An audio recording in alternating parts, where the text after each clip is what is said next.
Alhamdulillah hadirin hadirat yang dirahmati Allah Ta'ala. Lagi dan lagi kita bersyukur kepada Allah Ta'ala.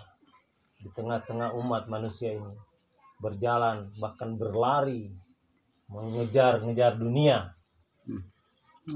Ada segolongan orang-orang yang dipilih Allah Subhanahu wa Ta'ala untuk hadir dalam majelis untuk mempersiapkan kehidupan akhiratnya. Ini adalah karunia Allah Subhanahu wa Ta'ala. Duduk dalam majelis seperti ini luar biasa. Malaikat datang. Mereka saling memanggil satu sama lain. Mereka menyelimuti dengan kesejukan kepada para peserta majelis. Bahkan orang yang duduk dalam majelis ini dibanggakan oleh Allah Ta'ala di majelis yang lebih mulia. Setelah selesai majelis, maka peserta majelis ini pun diampunkan dosanya oleh Allah Subhanahu wa Ta'ala. Maka kita tawaju insyaallah, semoga apa yang kita dengar dapat menjadi ilmu yang dapat kita amalkan. Serta dapat pula kita sampaikan kepada yang lain. Hadirin dan hadirat dirahmati Allah Subhanahu wa Ta'ala. Sudah menjadi ketetapan Allah bahwa bahagianya manusia dalam agama. Bahagianya manusia dalam agama. Maka apabila ada orang mencari bahagia di luar agama, maka sia-sia perjuangannya, sia-sia pengorbanannya. Waktu habis, harta habis, tapi tidak ketemu. Kami di Pakistan ketemu satu orang naik sepeda. Dia berjalan diiringi orang-orang Pakistan masuk ke markas Rewing. Saya melihat ini ada orang bule, aneh, pakai celana pendek, ransel besar di punggung. Maka saya bertanya, berkenalan dengan dia juga. Kemudian saya dapat mengetahui ceritanya. Ternyata dia ini adalah orang kaya di Australia. Ini Haji Idang baru pulang dari New Zealand, itu tetangganya Australia. Itu negara yang makmur luar biasa. Lelaki ini dalam rangka mencari kebahagiaan, maka permulaannya dia mencoba mencari makanan-makanan terenak. Di seluruh kota Australia, di mana ada orang mengatakan di sini ada makanan enak, maka dia datang ke sana. Dia makan dan dia bayar berapapun harganya. Tapi tidak pernah puas. Karena sudah dimakan sekarang, besok sudah dibuang lagi. Tidak ada kenikmatan. Lama-lama biasa saja. Akhirnya ada orang mengatakan kalau kamu mau bahagia, kamu harus pakai pakaian yang terbaik. Maka dia pun memakai pakaian yang terbaik. Kain yang termahal. Tukang jahit yang mendesain khusus untuk dia. Dia pakai, ternyata tidak ketemu juga kebahagiaan. Akhirnya ada orang mengatakan kepada dia, kamu harus punya kendaraan yang terbaik. Maka dia beli sepeda yang terbaik. Dia beli motor yang terbaik. Dia beli mobil-mobil yang terbaik. Bahkan dia pergi ke tepi laut. Dia beli perahu-perahu yang terbaik. Dia tidak ketemu juga. Akhirnya ada orang mengatakan kamu harus pergi ke luar negeri. Kamu harus naik pesawat yang terbaik. Dia naik pesawat yang terbaik. Pesawat yang termahal. Pesawat yang tercepat. Tidak ketemu juga kebahagiaan. Akhirnya ada orang mengatakan kepada dia, kamu pergi ke sana. Satu tempat. Maka diberitahu caranya, kamu keliling. Keliling dunia, kamu naik sepeda. Sudah naik kendaraan terbaik, tercepat. Sekarang ada orang katakan, kamu harus keliling dunia naik sepeda. Karena ingin mencari kebahagiaan, maka dia akhirnya menuruti. Dia keliling dunia naik sepeda. Tibalah dia di Pakistan. Orang-orang Pakistan tanya kepada dia, kenapa engkau keliling dunia naik sepeda? Dia bilang, saya mencari kebahagiaan. Maka orang Pakistan katakan, di mana kamu mencarinya?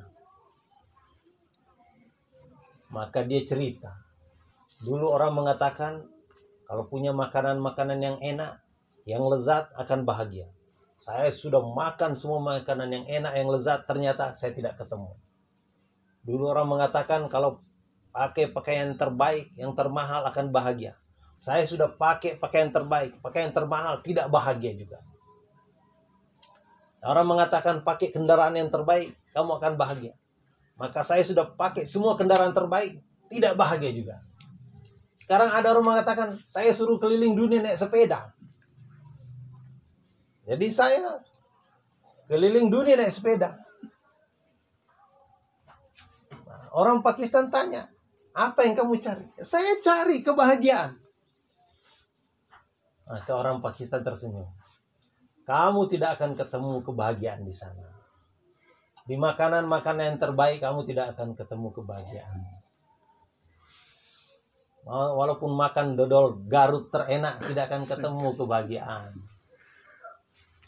Makan kelapa muda, makan apa saja, tidak akan ketemu kebahagiaan. Pakaian-pakaian yang dijahit oleh tukang jahit terhebat di Garut, tidak akan ketemu kebahagiaan. Kendaraan tidak ada. Ada kebahagiaan di tempat kami. Hah? Di mana tempat kamu? Ikutlah kami. Maka lelaki pun ikut. Karena ingin kebahagiaan. Tapi ada syarat. Apa syaratnya? Saya akan penuhi semua. Oke. Maka dibawalah masuk ke markas Rewi namanya. Disandarkan sepedanya di sana. Kemudian dia heran melihat orang ramai betul. Ini orang dari mana? Ini orang dari seluruh dunia datang. Ada juga dari negara kamu di sini. Ada dari Australia di sini. Ada dari New Zealand di sini. Ada dari Amerika di sini. Ada dari Eropa di sini. Ada dari Indonesia, dari Malaysia, dari Singapura. Ada semua. Mereka ngapain di sini? Mencari kebahagiaan seperti kamu. Maka akhirnya, apa yang harus saya lakukan? Nah, kamu harus mandi dulu. Ya udah, dikeluarkan pakaiannya. Tapi ya pakaiannya begitu. Dikasih baju, ganti baju dia. Kamu terus potong kumis. Udah, dia pokoknya nurut, potong kumis dia. Jenggot sudah tidak ada. Tapi kumisnya agak sedikit panjang, dipotong. Udah. Potong kumisnya. Kemudian udah ganti baju dengan gamis. Kemudian kamu harus masuk ke dalam.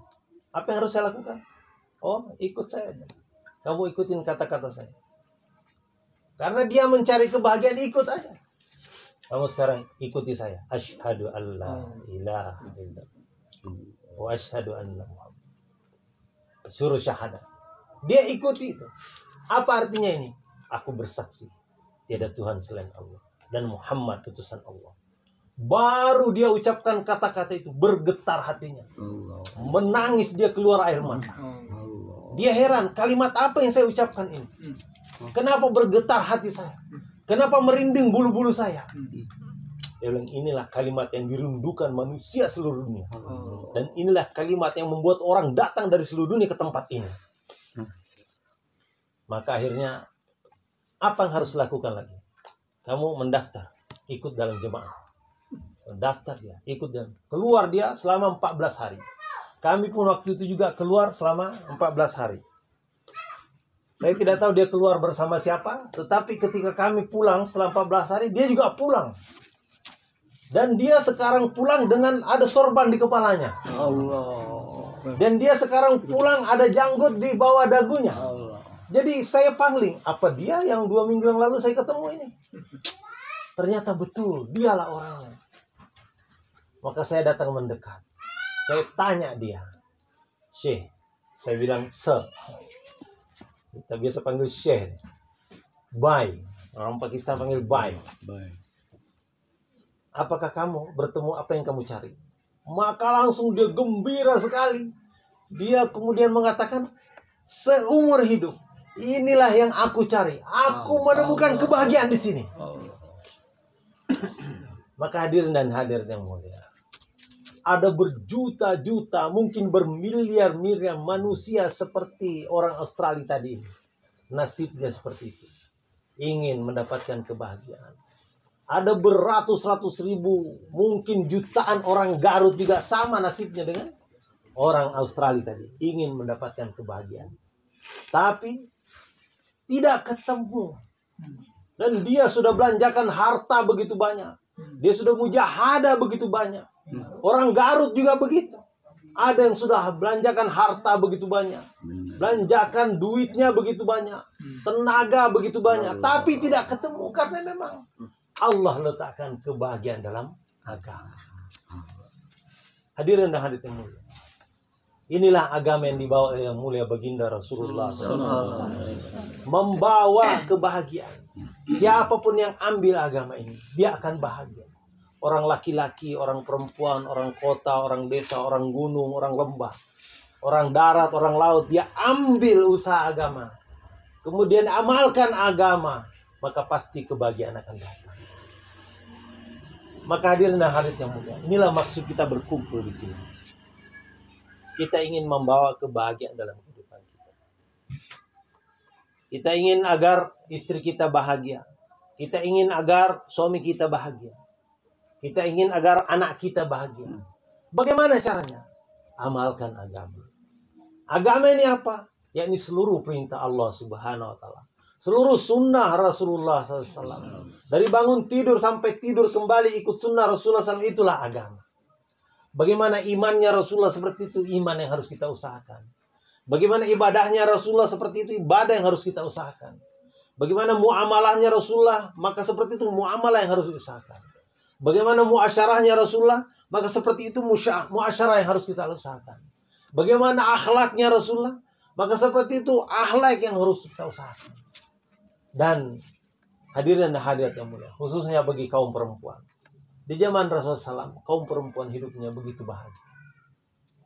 Mereka bahagia karena mereka amalkan agama. Mencontoh kehidupan istri-istri yang mulia baginda Rasulullah SAW. Walaupun kadang-kadang makanan tidak ada di rumah mereka. Sekali waktu datang tamu di masjid Nabi. Namanya tamu datang, itu haus, itu lapar, perlu penginapan.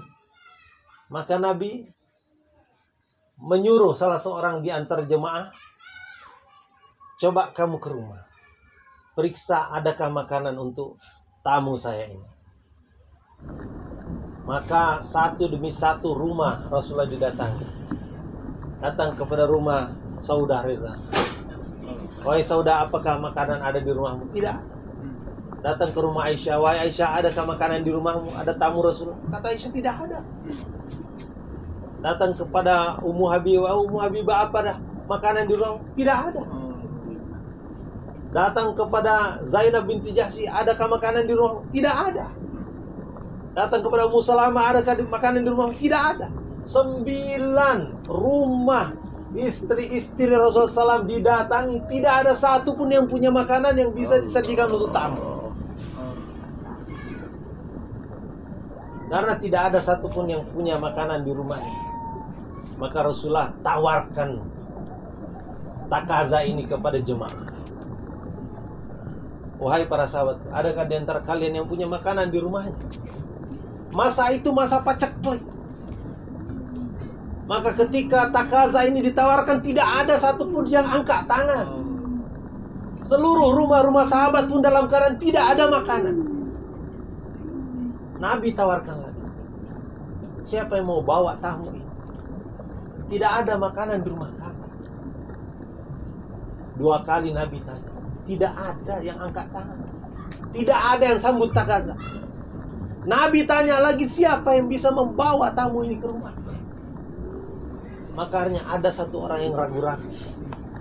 Dia katakan, saya bawa ya Rasul.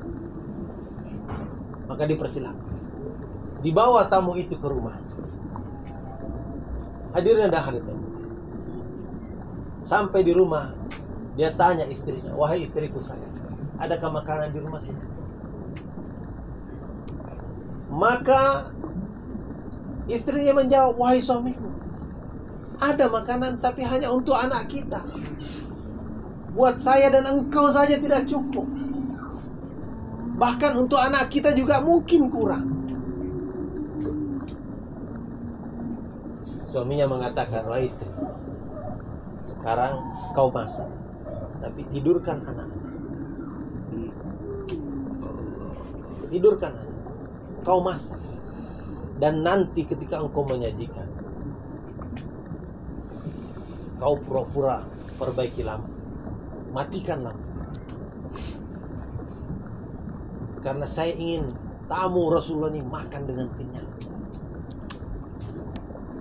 Maka istrinya ini istri yang soleh, taat kepada suami.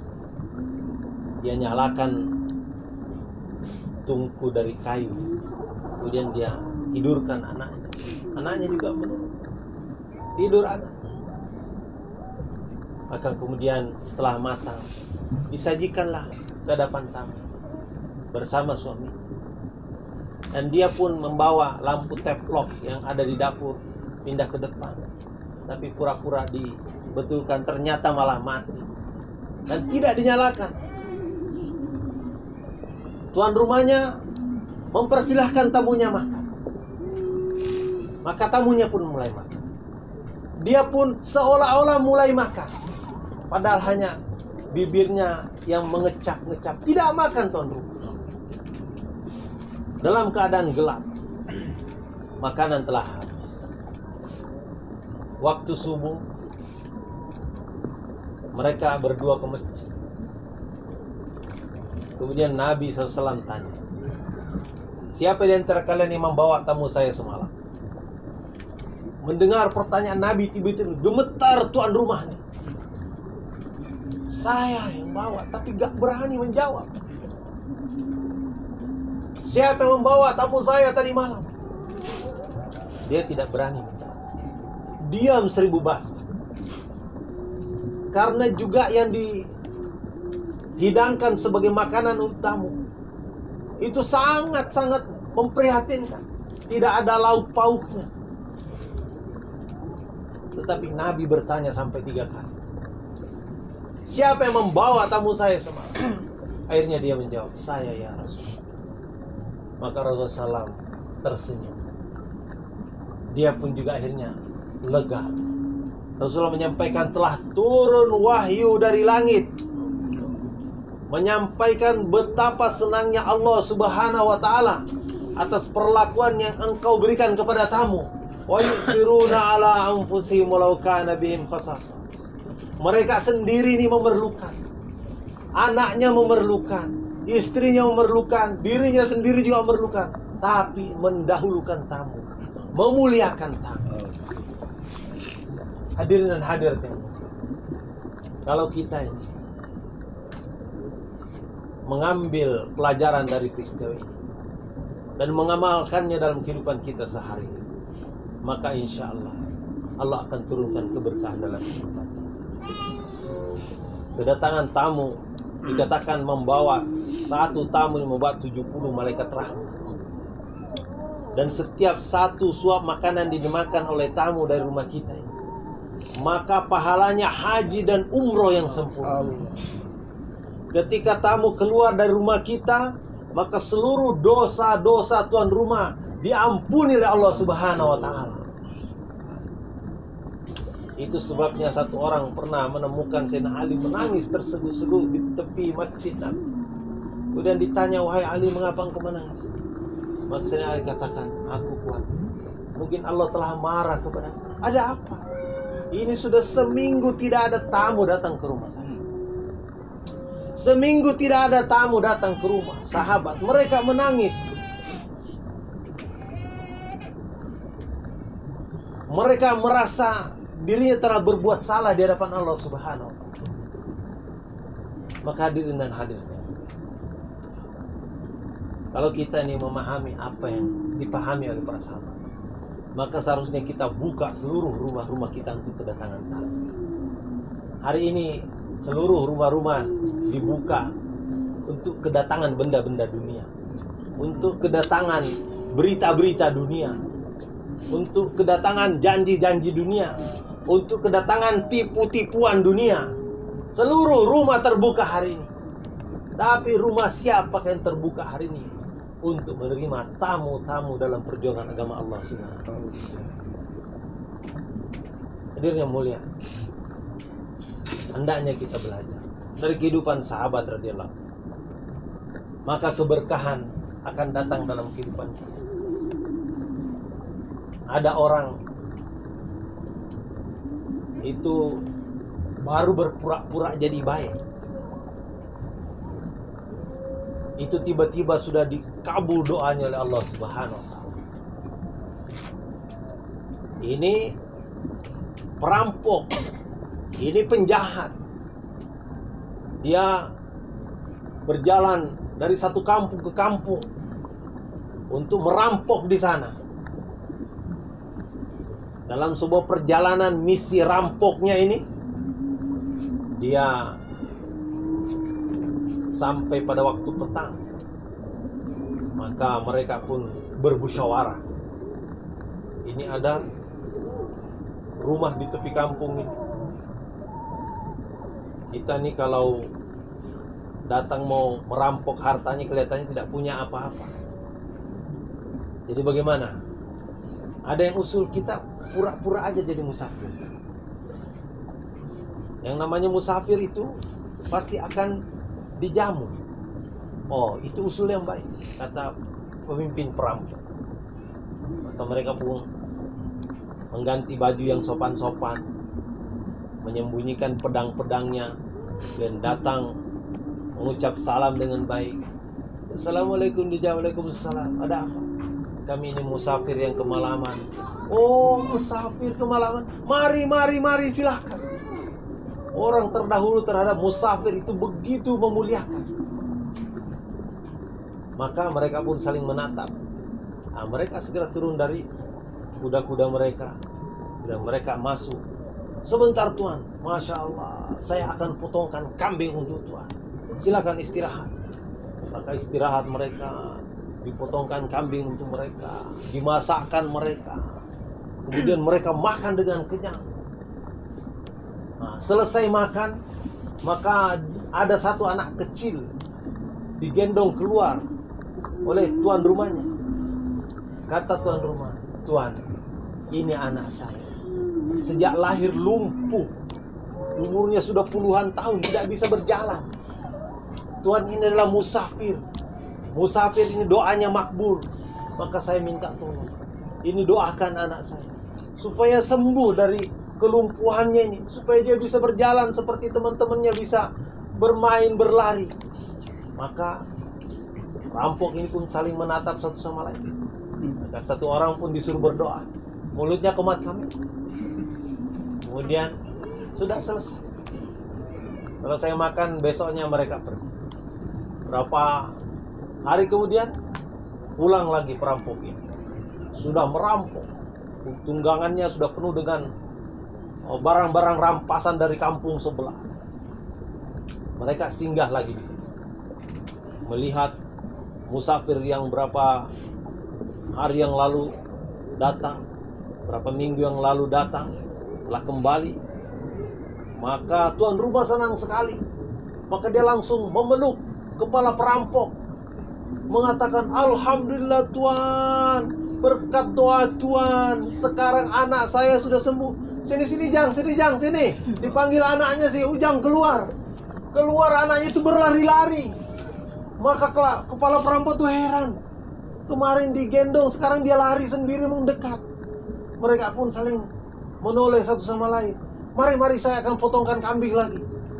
Kemudian mereka pun dijamu lagi. Kepala perampok nggak bisa ngomong, anak buahnya juga nggak bisa ngomong.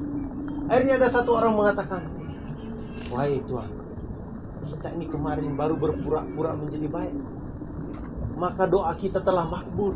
Bagaimana kalau kita menjadi orang baik beneran? Maka berkat daripada menjamu tamu itu, memuliakan tamu, maka perampok ini pun telah tobat semuanya. Hadirin dan hadirat mulia, banyak orang hari ini tidak begitu memperhatikan bagaimana tamu, bagaimana memuliakan tamu, bagaimana takaza menerima tamu. Tetapi kalau kita memahami bagaimana orang-orang dahulu memuliakan tamu, maka insya Allah rumah kita akan terbuka menerima tamu. Masjid kita akan terbuka menerima tamu. Kampung kita akan terbuka menerima tamu. Tidak akan ada sekat-sekat PPKM. Hari ini kita nih sekat-sekat macam-macam supaya silaturahim terputus.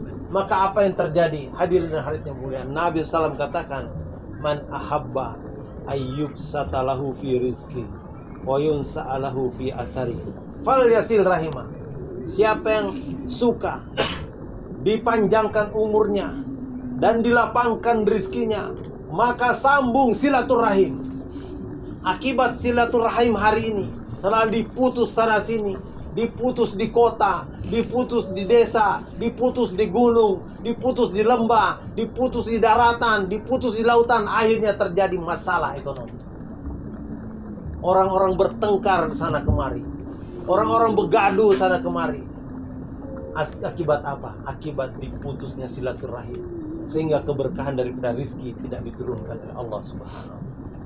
Maka kalau ingin agar kehidupan kita normal kembali, ibu-ibu ini harus kembali mendorong suaminya untuk keluar di jalan Allah Subhanahu wa Ta'ala, supaya ada kekuatan untuk makmurkan rumah-rumah Allah Ta'ala, makmurkan masjid, makmurkan masjid. Ibu-ibu sendiri juga makmurkan tempat sholatnya di rumah, buat tempat khusus untuk sholat di rumah. Dikatakan satu orang pergi ke masjid, di dalam taklim disampaikan, satu orang berangkat ke masjid untuk sholat duha, tidak ada maksud lain selain itu, maka dia mendapat pahala umroh yang sempurna. Maka begitu juga ibu-ibu di rumah, apabila telah memiliki tempat khusus untuk sholat, mengambil wudhu, kemudian pergi ke tempat khususnya itu untuk sholat, maka akan mendapat pahala umroh yang sempurna. Tapi untuk memahami perkara ini semua, hadirin hadirat, harus latihannya di jalan Allah Subhanahu.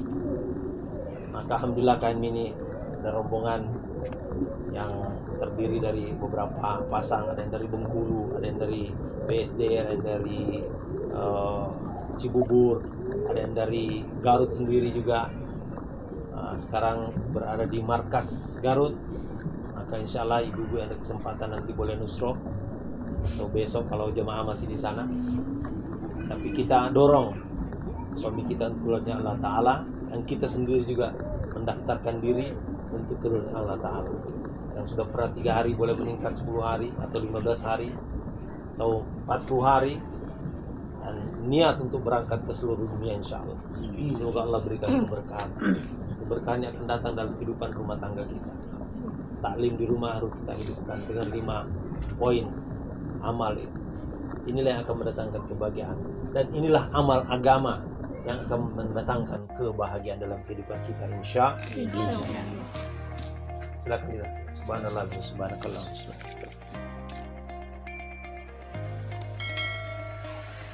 Cambiabei.